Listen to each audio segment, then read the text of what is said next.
இன்றைக்கு நாம் எங்கே போனாலும் எஸ்ஐஆர் பற்றி தான் இன்றைக்கு பேசிக் கொண்டிருக்கிறார்கள்.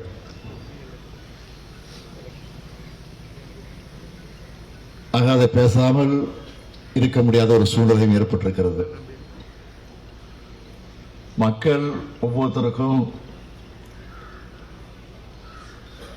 நாங்கள் இந்தியாவுடைய குடிமக்கள் தான் என்று நிரூபிக்க வேண்டிய ஒரு சூழ்நிலையில ஒரு கட்டாயத்தில் இன்றைக்கு இருந்து கொண்டிருக்கிறோம்.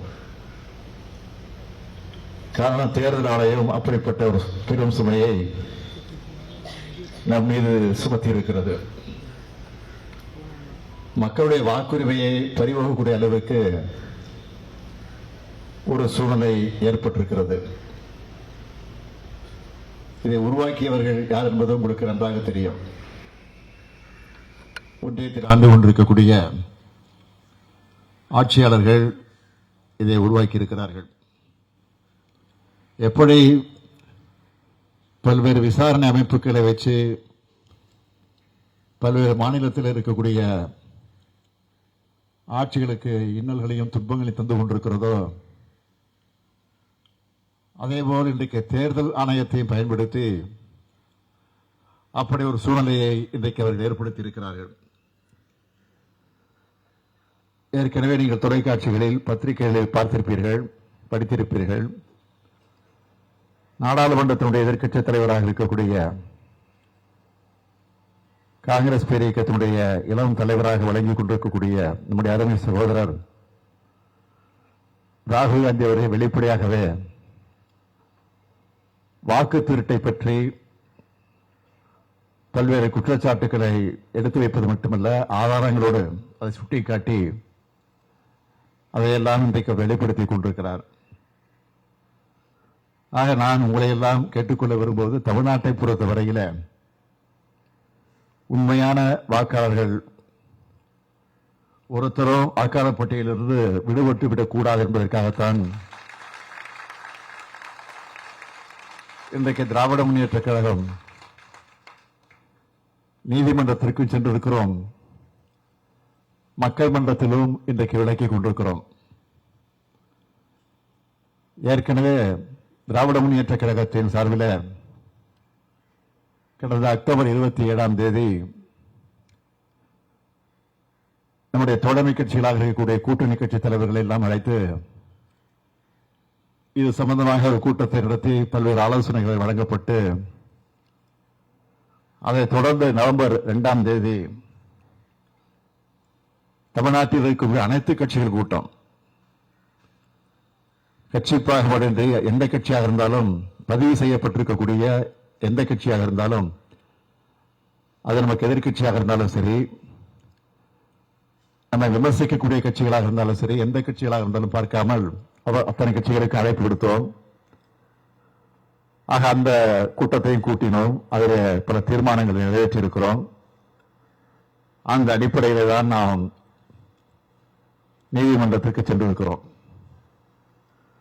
அது மட்டுமல்ல, கடந்த 11ஆம் தேதி தமிழ்நாட்டில் இருக்கக்கூடிய மாவட்ட தலைநகரங்களில் நம்முடைய தோழமை கட்சிகளின் தலைவர்கள் எல்லாம் பங்கேற்கக்கூடிய வகையில் ஒரு ஆர்ப்பாட்டத்தை நடத்தி முடித்திருக்கிறோம். ஆக நம்முடைய உணர்வுகளை எல்லாம் தொடர்ந்து வெளிப்படுத்திக் கொண்டிருக்கிறோம். வழக்கமாக தேர்தலில் கழகத்தை வெற்றி பெற வைக்கக்கூடிய பொறுப்பைத்தான் உங்களிடத்தில் ஒப்படைப்பது உண்டு. ஆனால் இந்த முறை அது மட்டுமல்ல, மக்களுடைய வாக்குரிமை பெற்றுத்தரக்கூடிய பெரும் பொறுப்பையும் கூடுதலாக இன்றைக்கு உங்களிடத்தில் ஒப்படைத்திருக்கிறோம்.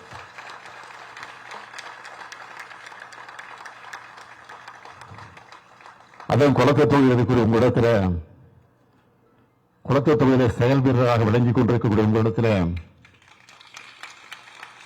சொல்ல வேண்டிய அவசியம் இல்லை. என்னை விட விழிப்பாக இருக்கக்கூடியவர்கள் நீங்கள். ஆக வெற்றிகரமாக நீங்க செஞ்சு முடிப்பீங்க நம்பிக்கை எனக்கு நண்பருக்கு. நமக்கு அதிக கால அவகாசம் இல்லை, அதை முதல்ல நீங்க புரிஞ்சுக்கணும். நவம்பர் 4ஆம் தேதியிலிருந்து டிசம்பர் 4ஆம் தேதி வரையில கால நிர்ணயம் செய்யப்பட்டு, ஒரு மாத கால நிர்ணயம் செய்யப்பட்டு ஒரு மாசத்துக்குள்ள எல்லாருடையும் கணக்கீட்டு படிவம், அதாவது நாம வாக்காளராக சேருகிற அது விண்ணப்ப படிவம், அதைத்தான் கணக்கீட்டு படிவம்னு சொல்றோம். அந்த கணக்கீட்டு படிவம்னா கூட சில பேருக்கு புரியாது. ஆக நம்ம வாக்காளர் சேருவதற்கு ஒரு அப்ளிகேஷன் கொடுக்குறாங்க, ஒரு ஃபாரம் கொடுக்குறாங்க. இன்னைக்கு தேதி 14, 10 நாள் முடிஞ்சு போச்சு. இந்த நிச்சயம் இருப்பது எத்தனை நாள் என்பது உங்களுக்கு தெரியும். ஆகவே அந்த ஃபாரத்தை நான் வாங்கி பார்க்கிற போது நமக்கு பெரிய குழப்பமே வருது, தலை சுத்துது. ஆக தமிழ்நாடு இன்னைக்கு அது விடுத்து புலம்பிக்கிட்டு இருக்கு. ஏற்கனவே மேற்கு வங்கத்தில் அந்த மாநிலத்தினுடைய முதலமைச்சராக இருக்கக்கூடிய மம்தா பானர்ஜி அவர்கள் மிகப்பெரிய போராட்டத்தை நடத்தி அவங்களுடைய தங்களுடைய எதிர்ப்பை வெளிப்படுத்தி இருக்கிறாங்க. அதே போல கேரளாவில் இருக்கக்கூடிய மார்க்சிஸ்ட் கம்யூனிஸ்ட் கட்சி ஆளுங்கட்சி மட்டுமல்ல, அங்க இருக்கக்கூடிய எதிர்கட்சியும் ஒன்று சேர்ந்து அவங்களும் போராட்டத்தை நடத்தி சட்டமன்றத்தை தீர்மானம் போட்டு அவங்களும் எதிர்ப்பை வெளிப்படுத்தி இருக்கிறாங்க. ஆனா தமிழ்நாட்டில் ஒரு எதிர்கட்சி ஒன்று இருக்கு, அது எதிர்கட்சியாக இல்லை. இப்படியே போயிட்டு இருந்தா அவங்க எதிர்கட்சியாக மட்டும் இல்ல, உதிரி கட்சியாக கூட இருக்க முடியாத ஒரு சூழ்நிலை ஏற்படும். அதாவது தங்களுடைய கட்சியை டெல்லியில கொண்டு அடமானம் வச்சுட்டு அந்த எஸ்ஐஆர் ஆதரிக்கிற அவங்க போட்டிருக்க கண்டிஷன் எல்லாம் ஏற்றுக்கொண்டு இருக்கக்கூடிய நிலையில அவங்க அடமானம் வச்சிருக்கிறாங்க, அதை ஆதரிச்சிட்டு இருக்கிறாங்க. கூச்சமே இல்லாம எதிர்ப்பு தெரிவிச்சு எல்லா கட்சியும் உச்ச நீதிமன்றத்துக்கு போறோம். ஆனா இங்க எதிர்கட்சியா இருக்கக்கூடிய அதிமுக அதை ஆதரிச்சு உச்ச நீதிமன்றத்துக்கு போகிற வெட்கக்கேடு இன்றைக்கு நாட்டில் நடந்துட்டு இருக்கு.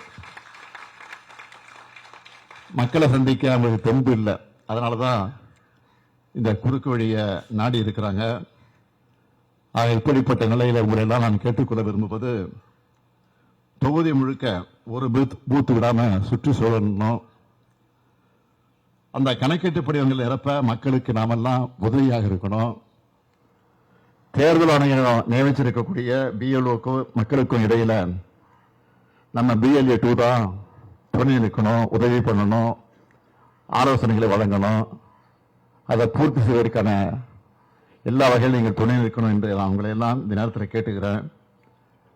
குளத்தூர்ல வெற்றி என்பது நிர்ணயிக்கப்பட்ட வெற்றி தான், அதுல எந்த சந்தேகமும் இல்லை.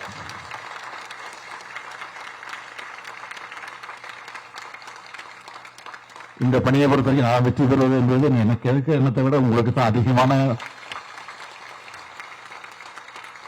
நான் எப்பொழுதும் குளத்தூருக்கு வருகிற போதெல்லாம் சொல்வதுண்டு, என்னதான் நான் திமுக தலைவராக இருந்தாலும், என்னதான் தமிழ்நாட்டினுடைய முதலமைச்சராக இருந்தாலும், நம்முடைய தமிழ்நாட்டில் இருக்கிற எல்லா மாநிலத்திற்கும், ஏன் நம்முடைய தமிழ்நாட்டில் இருக்கக்கூடிய எல்லா பகுதிகளுக்கும், எல்லா மாவட்டத்திற்கும் சென்று சுற்றி சோர்ந்து கொண்டிருந்தாலும், ஆனால் குளத்தூருக்கு வருகிற போது எனக்கு பெரிய உத்வேகமும் உற்சாகமும்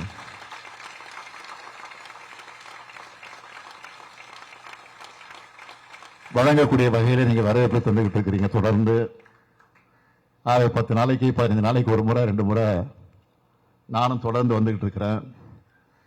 ஆகவே இந்த வாக்காளர்கள் சரிபார்க்கின்ற SIR என்ற நிலையில் இருக்கக்கூடிய வாக்கு சேகரிக்கிற பணியை பொறுத்த வரைக்கும் உங்களுக்கு எந்த உதவி வேண்டுமானாலும் நாங்கள் செய்வதற்கு காத்திருக்கிறோம், தயாராக இருக்கிறோம். ஆனால் நம்முடைய பணியில சுணக்கம் இருந்துவிடக்கூடாது. நான் ஏற்கனவே சொன்னது மாதிரி 4ஆம் தேதியிலிருந்து அடுத்த மாசம் 4ஆம் தேதி வரைக்கும் சொன்னாலும் 10 நாள் முடிஞ்சிருச்சு. ஆக இன்னைக்கு தேதி 14, மிச்சம் இருப்பது 15 நாள் தான். ஆக அதற்குள்ளாக முடிக்கின்ற அந்த பணியில ஈடுபடுகிற நம்பிக்கை நண்பருக்கு அந்த பணியை வெற்றிகரமாக முடித்து தாருங்கள் என்று உங்களை அன்போடு கேட்டு, எப்படி குளத்தூர் தொகுதி மற்ற தொகுதிகளுக்கெல்லாம் எடுத்துக்காட்டாக விளங்கிக் கொண்டிருக்கிறதோ, அதே போல SIR பிரச்சனையில முறையாக வாக்கு சேகரிக்கிற பணிகளையும் முதலிடத்தை பெறக்கூடிய வகையில் நீங்கள் இருப்பீர்கள் நம்பிக்கை எனக்கு நிலவு இருக்கிறது. ஆகவே இந்த பணியை நிறைவேற்றி தாருங்கள் உங்களை நண்போடு கேட்டு உங்களை எல்லாம் சந்திக்கக்கூடிய வாய்ப்பு பெற்றமைக்கு மீண்டும் ஒரு முறை என்னுடைய இதயபூர்வமான நன்றி என்று கூறி விடைபெறுகிறேன். வணக்கம்.